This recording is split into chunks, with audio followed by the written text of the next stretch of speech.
Hey guys, Victoria Hafra here of Canine Empowerment. How are you and your pups doing today? So I wanted to come on and do a very foundational kind of general video for today and talk a little bit about the common things that I really hear about, which is typically impulse control. So whether it be jumping up on you, jumping on the counter surfing, pulling on leash, bark, bark, bark, bark, chronic barking, all of it. The first thing you have to, I want you to see if you can change your perspective on thinking you actually have a problem or your dog has a problem. And what if it is just that you maybe haven't been communicating appropriately what you need from your dog.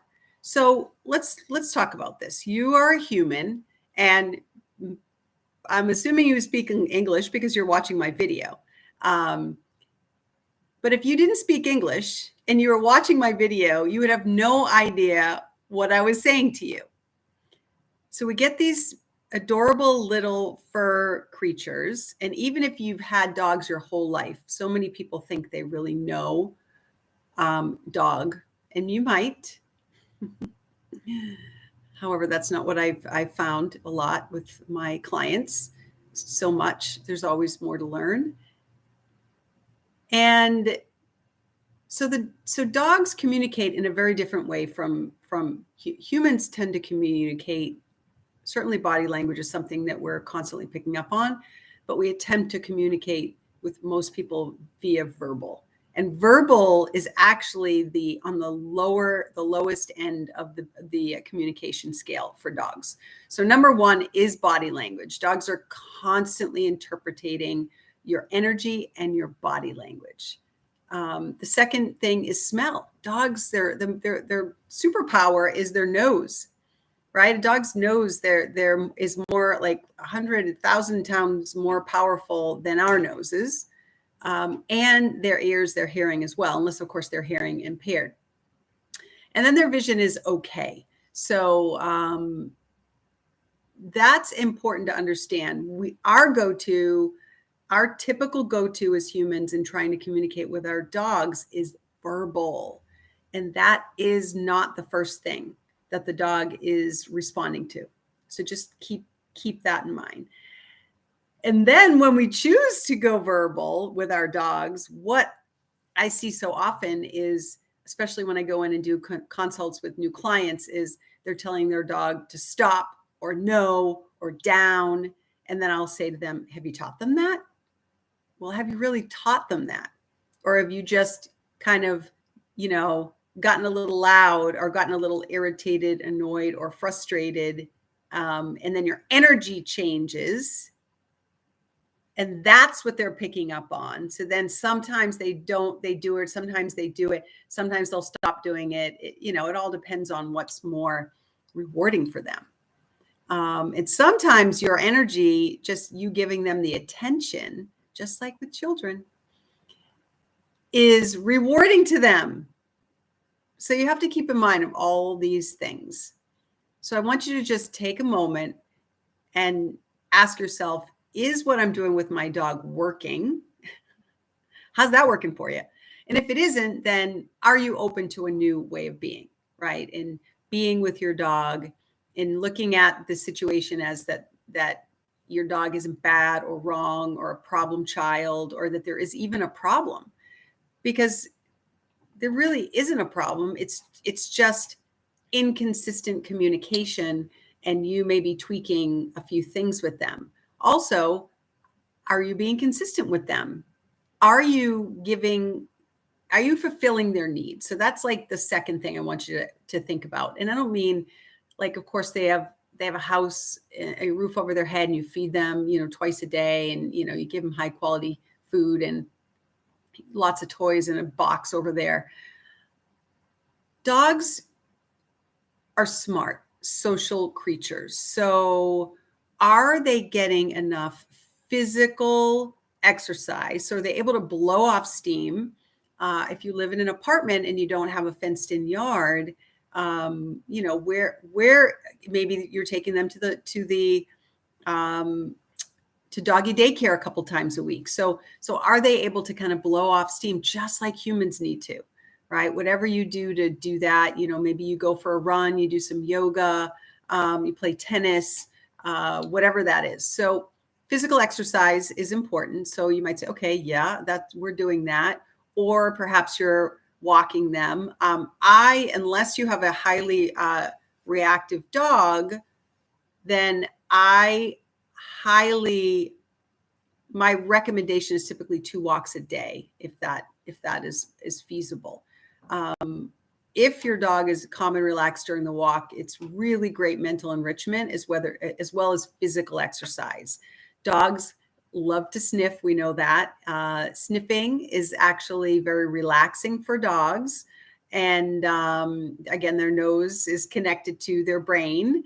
And so it can be very calming and, fun for them. So physical exercise. The second aspect is mental stimulation, mental enrichment. Dogs can be pretty smart and they like and need a job to do. So people always ask me, well, what is my dog's job? If you have a purebred, I've seen a lot of people getting German Shepherds and Malinois and different hunting dogs and whatever. And they, genetically speaking, it's ingrained in them to have the nature, that instinctual ability to do things like herding, and search and seizure and, scent work, right? Things like that in that nature. So I would definitely recommend you research your breed. And I understand if you have a rescue dog and it's just, a combination of a lot of different breeds, you could have the DNA tested. Often that's not super accurate. But kind of go with your intuition. So just, what does your dog tend to do a lot? Are they hurting you in the house? Do they tend to want to nip at your ankles?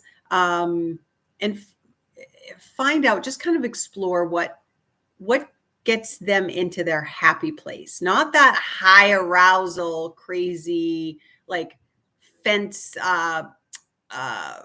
when they'll have that barrier aggression, fence fighting or something like that, but a place where they just seem they're happiest, but not overly obsessed, like the dog that doesn't ever want to stop playing ball, because that is not very relaxing. So you want to find something that is enriching and somewhat calming and relaxing for them. So you're gonna have to play with that. So physical exercise, mental enrichment, of course, and the last thing, especially if you're dealing with any kind of reactivity, or my specialty, I work with anxious, fearful, reactive dogs a lot, and overexcitable puppies. So the big component that I often see that's missing with a lot of dog trainers is teaching dogs relaxation, right? So what does that even look like? It's basically teaching your pup how to self-regulate in the eye of a trigger. And there's a lot of different videos that I have on here that talk about different things around that. If your dog is crate trained, the crate is a really great place, or place in itself, like a cot or something, where you teach them that's, when they're relaxing, that is the reward in itself. But often when you're dealing with an anxious dog, especially an anxious dog that has come from a space of genetics, and maybe their mom was anxious and they were just born, it was kind of bred into them and they were like that from the get-go. Or it could have just been that as they were in their puppies, maybe they got taken away from their mom or their litter mates too soon. And that can create a feeling in the central nervous system of not feeling safe as well, which can also create chronic anxiety. So look at my channel for some relaxation exercises there. So those are definitely the first things. Now, the next thing is, have you even taught them a foundation of just the basics? A lot of times I have people come in. So for those of you who are on Facebook, I do have a very large Facebook group called Empowered Dog Moms. So I'll put it in the description for you, but please join us in there. If you are on Facebook, there's a lot of engagement and a lot of really good stuff that goes on in there. And I do check in, and I hear what are the most common things that people are having struggles with their dogs, and that is often the impulse control stuff, right? So the pulling on the leash, the jumping up on people, the chronic barking. And so in order to address those issues, you have to have a nice, strong communication with your dog, with your pup, with your fur baby. And you have to understand the process, the system, the gold standard for dog training. So you have to start there. I can't just say, here, do this exercise, and suddenly your dog's not going to pull on the leash anymore, right? So you're going to have to pull it in, reel it in, and build a strong foundation of you effectively communicating with your dog. So again, I have Dog Training 101 is one of the videos. And then I think another video, it says Mark, Reward, Release. So take a look at those videos first. Start working on just getting your dog to pay attention to you. So the time to do training with your dog is not when they're overstimulated or over threshold, right? When they're in that space of what we call the orange or red zone, when they're so overstimulated that they can't even hear what you're saying to them. So calling their name over and over is not going to be helpful in any way, shape, or form. So reel it in, take it back,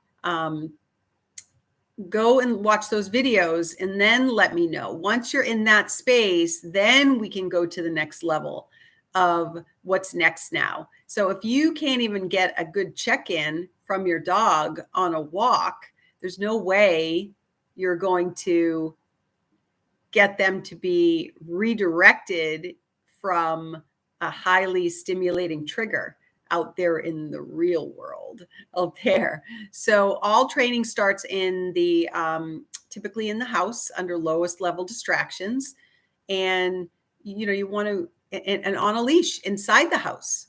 Absolutely, so that they know. And then that helps to build the relationship, especially if you are challenged with your dog being either people or dog reactive on the lead. And reactivity doesn't necessarily mean quote unquote aggressive. It could just mean excited, high arousal, overstimulated. Maybe you got a COVID pup and you didn't really have adequate socialization for the last 2 years, whatever, with your dog. And now all of a sudden you're peopling again and your dog is having a hard time with it. So remember, your dog isn't trying to give you a hard time. They're actually having a hard time. So put your comments in the below and let me know what specific videos you would like to see in the future. Have a whiff-tastic day.